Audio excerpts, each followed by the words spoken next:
Hello friends, welcome to my channel defence practice class চ্যানেলের তরফ থেকে তোমাদের সবাইকে স্বাগত।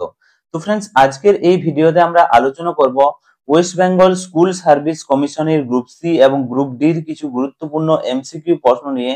খুবই গুরুত্বপূর্ণ আজকের এই ভিডিওটি, কারণ আজকের এই ভিডিওতে আমরা ইম্পর্টেন্ট কিছু প্রশ্ন নিয়ে আলোচনা করব। এগুলো বাছাই করা প্রশ্ন তোমাদের পরীক্ষার জন্য। তো ভিডিওটি তোমরা প্রথম থেকে শেষ পর্যন্ত দেখো এবং লাস্টে তোমাদের স্কোর নিচে কমেন্ট বক্সে কমেন্ট করে জানাবে। আজকের ভিডিওর ফার্স্ট প্রশ্ন দেখো, ভোপাল গ্যাস দুর্ঘটনা কত সালে ঘটে? Most important. তো ফ্রেন্ডস, সঠিক অ্যান্সার হয়ে যাবে অপশন সি, 1984 সালে ভোপাল গ্যাস দুর্ঘটনা ঘটে। রাইট অ্যান্সার হয়ে যাবে অপশন সি। 2 থেকে 3 ডিসেম্বর 1984 সালে ভোপাল গ্যাস দুর্ঘটনা ঘটে এবং কোন গ্যাসের ফলে এই ঘটনাটি হয়? MIC methyl isocyanate. ওকে, যার রাসায়নিক সংকেত হচ্ছে CH3NCO। ওকে, তো ফ্রেন্ডস, তার সাথে তোমাদেরকে এখানে জানতে হবে 1984 সাল মোস্ট ইম্পর্ট্যান্ট আর কি জন্য বিখ্যাত। 1984 সাল হচ্ছে, একে হচ্ছে ইন্দিরা গান্ধীর মৃত্যু হয়, 2 নম্বরে হচ্ছে ভারতের প্রথম পাতা রেল কলকাতাতে শুরু হয়, তাছাড়া ভোপাল গ্যাস দুর্ঘটনা মোস্ট ইম্পর্ট্যান্ট, তার জন্য 1984 সাল। ওকে, এবং এখানে দেখে নাও তাহলে, ভোপাল গ্যাস দুর্ঘটনা ঘটে মিথাইল আইসোসায়ানেট এমআইসির ফলে এবং এই রাসায়নিক সংকেত হচ্ছে CH3NCO। ওকে, নেক্সট প্রশ্ন দেখো, 2 নম্বর প্রশ্ন, মাদার টেরেজার আসল নাম কি? মাদার টেরেজার আসল নাম কি? তো ফ্রেন্ডস, এই প্রশ্নের সঠিক অ্যান্সার হয়ে যাবে আগনেস গঞ্জে বোজাক সিউ। ওকে, আমি ইংরেজি স্পেলিংটা লিখে দিচ্ছি এখানে, দেখো, আগনেস গো বোজাক সিউ। ওকে, মাদার টেরেজার আসল নাম, option B is the right answer. তো ফ্রেন্ডস, তার সাথে সাথে মাদার টেরেজা সম্বন্ধে ইম্পর্ট্যান্ট কিছু পয়েন্ট তোমরা নোট করে নাও, যেগুলো তোমাদের পরীক্ষার জন্য most important. Mother Teresa Ramon Magsaysay পুরস্কার পান 1962 সালে। তাছাড়াও নোবেল শান্তি পুরস্কার পান 1979 সালে এবং ভারতরত্ন পুরস্কার পান 1980-তে। Mother Teresa missionary of Charities প্রতিষ্ঠা করেন। তো তার সাথে সাথে পয়েন্টটা মনে রাখবো, Mother Teresa missionary of Charity প্রতিষ্ঠা করেন। নেক্সট প্রশ্ন দেখো, 3 নম্বর প্রশ্ন, হুসেন সাগর ঝিল কোন শহরে অবস্থিত? হুসেন সাগর ঝিল কোন শহরে অবস্থিত? তো ফ্রেন্ডস, জোট তোমাদের 10টি ঝিল বেরোবে যদি খোঁজা হয়, এবং এই 10টি ঝিল যদি তোমরা করে রাখো, পরীক্ষাতে যদি আসে 1 নম্বর মাস্ট। তো এখানে সঠিক অ্যান্সার হয়ে যাবে অপশন এ, হায়দ্রাবাদ। তেলেঙ্গানার রাজধানী হায়দ্রাবাদে হুসেন সাগর ঝিল অবস্থিত, option A is the right answer. তো ফ্রেন্ডস, তার সাথে তোমরা মনে রাখবে উড়িষ্যাতে অবস্থিত চিল্কা ঝিল, এবং রাজস্থানে অবস্থিত পুষ্কর ঝিল, এবং জম্মু কাশ্মীরে ডাল ঝিল অবস্থিত। তো তোমরা এক নজরে দেখে নাও, পুষ্কর ঝিল রাজস্থান, চিল্কা ঝিল হচ্ছে উড়িষ্যা এবং ডাল ঝিল Jammu and Kashmir. Okay, next প্রশ্ন দেখো, 4 নম্বর প্রশ্ন, সাদ্দাম বিচ কোথায় অবস্থিত? সাদ্দাম বিচ কোথায় অবস্থিত? তো ফ্রেন্ডস, তোমাদের পরীক্ষাতে বিচ অর্থাৎ সমুদ্র সৈকত থেকে প্রশ্ন আসে। ওকে, যেমন Saddam beach, Marina beach, Mandarmani beach, এগুলি কোথায় অবস্থিত? সঠিক অ্যান্সার হয়ে যাবে এখানে, দেখো, সাদ্দাম বিচ হচ্ছে কেরলে অবস্থিত, option A is the right answer. তার সাথে তোমরা মনে রাখবে চেন্নাইতে অবস্থিত হচ্ছে মেরিনা বিচ, এবং পশ্চিমবঙ্গের দীঘাতে মন্দারমণি বিচ অবস্থিত, এবং এখানে দেখো গোয়াতে প্রচুর বিচ আছে, তার মধ্যে আমি একটা বিচ বলছি, কান্ডোলিম। ওকে, তো এক নজরে দেখে নাও, সাদ্দাম বিচ, মেরি বিচ কেরলে অবস্থিত, মেরিনা বিচ চেন্নাইতে অবস্থিত, মন্দারমণি বিচ পশ্চিমবঙ্গে, আর যেটা বললাম ক্যান্ডোলিম বিচ হচ্ছে গোয়াতে প্রচুর বিচ আছে, 10 থেকে 10টা, মোট 10টা বিচ পাবে গোয়াতে, প্রচুর বিচ আছে।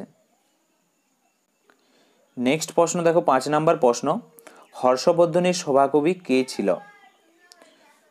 হর্ষবর্ধনের সভাকবি ছিলেন, সঠিক অ্যান্সার হয়ে যাবে অপশন এ, বাণভট্ট ছিলেন হর্ষবর্ধনের সভাকবি, option A is the right answer.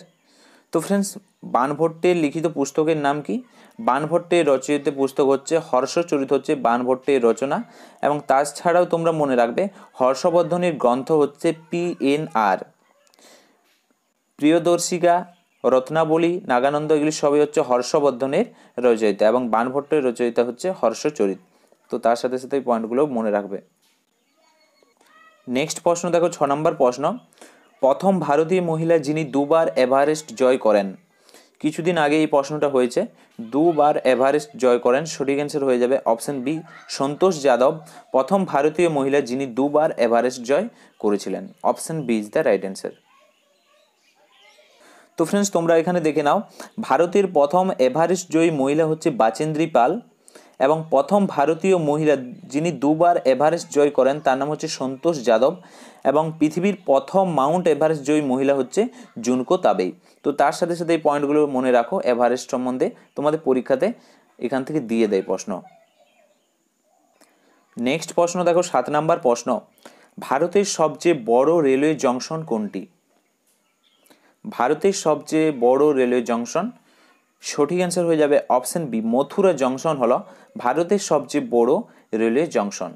Right answer হয়ে যাবে অপশন বি।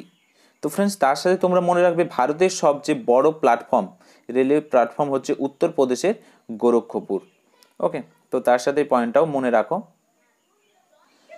নেক্সট প্রশ্ন দেখো, 8 নম্বর প্রশ্ন, শিখ ধর্মের প্রতিষ্ঠাতা কে। শিখ ধর্মের প্রতিষ্ঠাতা কে। তো ফ্রেন্ডস সঠিক অ্যান্সার হয়ে যাবে অপশন এ, গুরু নানক হলেন শিখ ধর্মের প্রতিষ্ঠাতা। Option A is the right answer. তো ফ্রেন্ডস তার সাথে মনে রাখবে গুরু নানকের জন্ম হয় 1469 খ্রিস্টপূর্বাব্দে তালবন্দি গ্রামে। 1469 খ্রিস্টপূর্বাব্দে তালবন্দি গ্রামে গুরু নানকের জন্ম হয়। নেক্সট প্রশ্ন দেখো, 9 নম্বর প্রশ্ন, ভারতের সবচেয়ে পুরনো ফুটবল টুর্নামেন্ট কোনটি।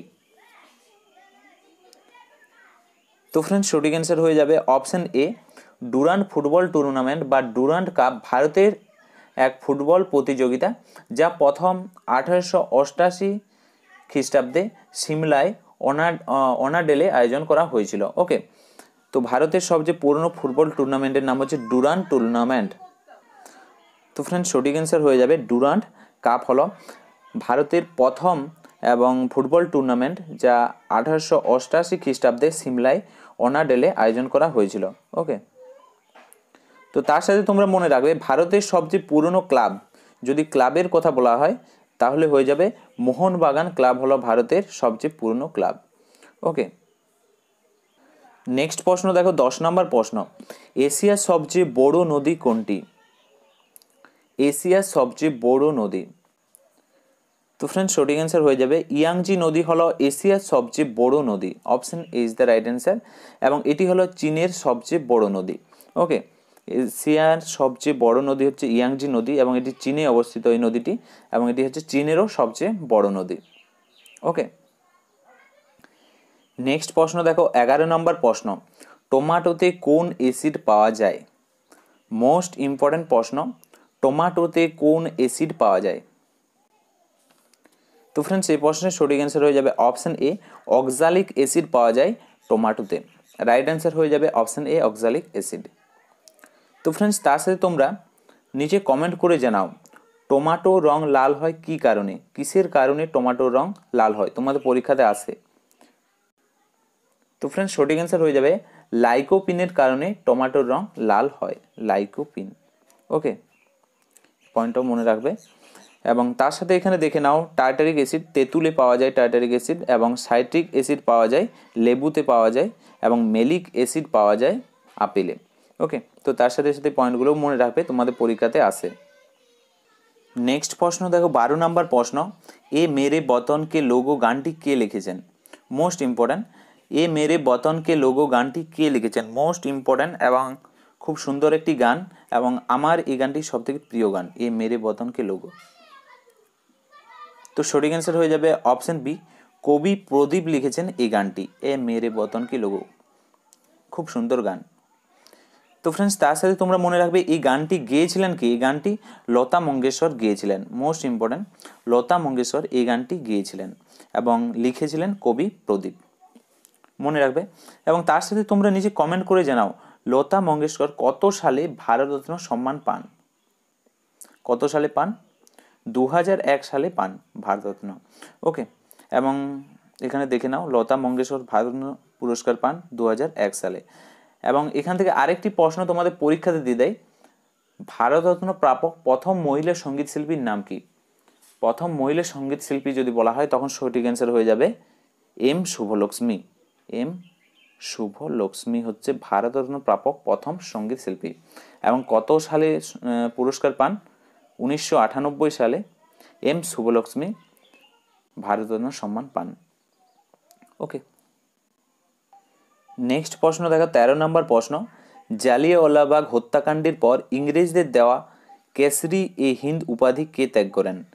জালিয়ানওয়ালাবাগের হত্যাকাণ্ডের পর ইংরেজদের দেওয়া কেসরি এ হিন্দ এই উপাধিটি কে ত্যাগ করেন? Most important. তো ফ্রেন্ডস সঠিক অ্যান্সার হয়ে যাবে অপশন বি, মহাত্মা গান্ধী জালিয়ানওয়ালাবাগে হত্যাকাণ্ডের পর ইংরেজদের দেওয়া কেসরি এ হিন্দ উপাধি ত্যাগ করেছিলেন। তার সাথে তোমরা মনে রাখবে ইংরেজদের দেওয়া নাইটহুড উপাধি ত্যাগ করেছিলেন রবীন্দ্রনাথ ঠাকুর। ওকে, তো তার সাথে মনে রাখবে। এবং জালিয়ানওয়ালাবাগ হত্যাকাণ্ড ঘটেছিল 13ই এপ্রিল 1919 সালে। 13ই এপ্রিল 1919।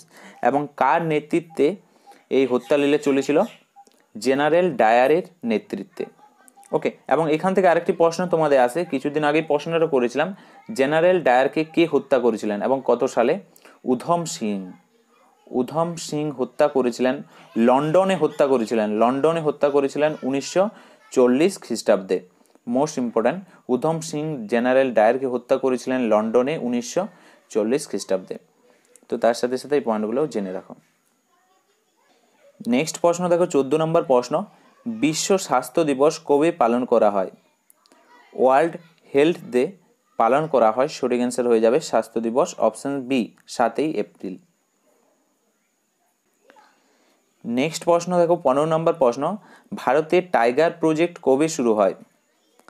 ভারতে প্রজেক্ট টাইগার অর্থাৎ টাইগার প্রজেক্ট শুরু হয় 1973 সালে, option C is the right answer. 1973 সালে কার আমলে? ইন্দিরা গান্ধীর আমলে টাইগার প্রজেক্ট শুরু হয়।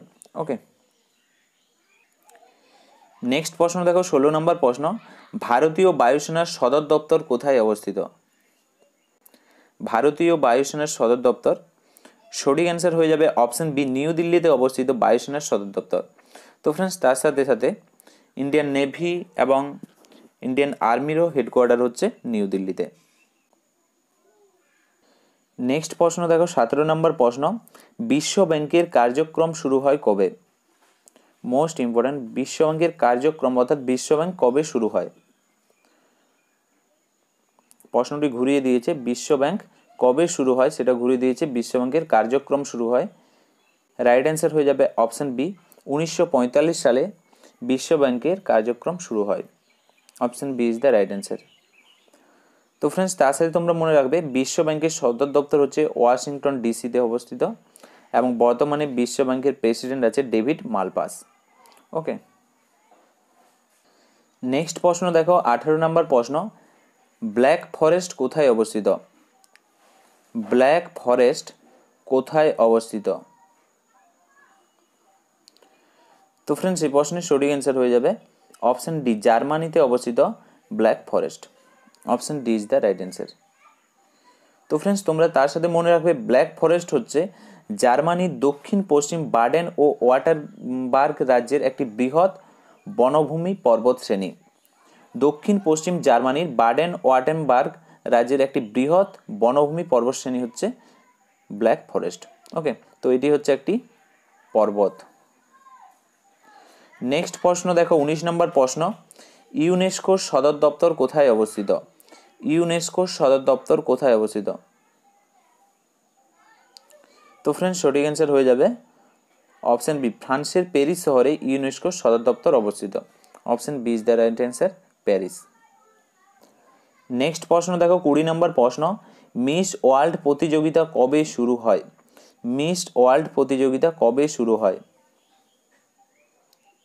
তো ফ্রেন্ডস সঠিক অ্যান্সার হয়ে যাবে 1951 সালে মিস ওয়ার্ল্ড প্রতিযোগিতা শুরু হয়, option A is the right answer, 1951। এবং তার সাথে মনে রাখবে ভারতে প্রথম নির্বাচন শুরু হয় 1951-52-তে, তখনই মিস ওয়ার্ল্ড প্রতিযোগিতা শুরু হয়। ওকে, অর্থাৎ ভারতের যখন নির্বাচন শুরু হয়েছিল তখনই মিস ওয়ার্ল্ড প্রতিযোগিতাও শুরু হয়েছিল, এটা তোমরা মনে রাখবে। এবং ভারতের প্রথম মিস ওয়ার্ল্ড যদি বলা হয়, রীতা ফারিয়া হচ্ছে ভারতের প্রথম মিস ওয়ার্ল্ড এবং 1966 সালে মিস ওয়ার্ল্ড হয়েছিলেন। এবং যদি মিস ইউনিভার্সের কথা বলা হয়, ভারতের প্রথম মিস ইউনিভার্স সুস্মিতা সেন, 1994 সালে সুস্মিতা সেন মিস ইউনিভার্স হয়েছিলেন। ওকে, নেক্সট প্রশ্ন দেখো, 21 নম্বর প্রশ্ন, লাভানি ও তামাশা কোন রাজ্যের নৃত্য? লাভানি ও তামাশা কোন রাজ্যের নৃত্য? তো ফ্রেন্ডস সঠিক অ্যান্সার হয়ে যাবে অপশন এ, মহারাষ্ট্র রাজ্যের নৃত্য হচ্ছে লাভানি ও তামাশা। Option A is the right answer, Maharashtra. Next প্রশ্ন দেখো, 22 নম্বর প্রশ্ন, কোন শিখ গুরু ফার্সি ভাষায় জফরনামা রচনা করেছিলেন? কোন শিখ গুরু ফার্সি ভাষাতে জফরনামা রচনা করেছিলেন বা লিখেছিলেন? তো ফ্রেন্ডস সঠিক অ্যান্সার হয়ে যাবে অপশন বি, গুরু গোবিন্দ সিং জফরনামা ফার্সি ভাষাতে অনুবাদ করেছিলেন, লিখেছিলেন। ওকে, লিখেছিলেন। Option B is the right answer. তো ফ্রেন্ডস মনে রাখবে, গুরু গোবিন্দ সিং ছিলেন দশম এবং শেষ শিখ গুরু ছিলেন গুরু গোবিন্দ সিং। ওকে, পরবর্তী প্রশ্নটি দেখো, 23 নম্বর প্রশ্ন, ইন্দ্রাবতী জাতীয় বাঘ প্রকল্প ব্যাঘ্র প্রকল্প কোন রাজ্যে অবস্থিত? ইন্দ্রাবতী জাতীয় ব্যাঘ্র প্রকল্প বা বাঘ পরিযোজনা সঠিক অ্যান্সার হয়ে যাবে ছত্তিশগড় রাজ্যে অবস্থিত। Option A is the right answer. Next প্রশ্ন দেখো, 24 নম্বর প্রশ্ন, আকবরের নবরত্নের মধ্যে একজন হচ্ছে আবুল ফজল, তার জন্ম কোথায় হয়? আবুল ফজলের জন্ম কোথায় হয়? আকবরের নবরত্নের মধ্যে আবুল ফজলের জন্ম হয়, সঠিক অ্যান্সার হয়ে যাবে অপশন বি, নাগরে জন্ম হয়, রাজস্থানের নাগরে। Okay, option B is the right answer. তো ফ্রেন্ডস তার সাথে তোমরা নিচে কমেন্ট করে জানাও, এই নাগর তোমাদের নাগর এই নামটা দেখে কিছু মনে হচ্ছে? নাগর প্রথম পঞ্চায়েতে রাজ শুরু হয় রাজস্থানের নাগর জেলাতে। রাজস্থানের নাগর জেলাতে প্রথম পঞ্চায়েতি রাজ ব্যবস্থা শুরু হয়। কবে শুরু হয়? 2রা অক্টোবর 1959 খ্রিস্টাব্দে। 2রা অক্টোবর 1959 খ্রিস্টাব্দে নাগরে পঞ্চায়েতের রাজ ব্যবস্থা শুরু হয়। ওকে, তো ফ্রেন্ডস এগুলোই ছিল আজকের আমাদের কিছু ইম্পর্ট্যান্ট প্রশ্ন। এবং আজকের ভিডিওর আমাদের লাস্ট প্রশ্ন, এই প্রশ্নটা তোমাদের জন্য। এই প্রশ্নের সঠিক অ্যান্সার তোমরা নিচে কমেন্ট করে জানাও। প্রশ্নটা হলো, ভারতের প্রথম মহিলা যিনি অস্কার পান তার কি নাম? ভারতের প্রথম মহিলা যিনি প্রথম অস্কার পান তার কি নাম? ওকে, এবং কত সালে পান? আমি সালটি তোমাদেরকে বলে দিচ্ছি, 1982 সালে তিনি অস্কার পেয়েছিলেন। ওকে, তার নামটি কি তোমরা নিচে কমেন্ট করে জানাও। তো ফ্রেন্ডস এগুলোই ছিল আজকের আমাদের কিছু ইম্পর্টেন্ট প্রশ্নপত্র। আজকের ভিডিওটি তোমাদের কেমন লাগলো অবশ্যই তোমরা একটি লাইক এবং কমেন্ট করে জানাও, এবং ভিডিওটি তোমাদের হোয়াটসঅ্যাপ, ফেসবুক যে এডুকেশন গ্রুপগুলি আছে সেই গ্রুপগুলিতে শেয়ার করো। ওকে, তো ফ্রেন্ডস আজকে আমরা ভিডিওটি এখানে শেষ করছি। Thank you for watching. জয় হিন্দ, জয় ভারত, বন্দে মাতরম।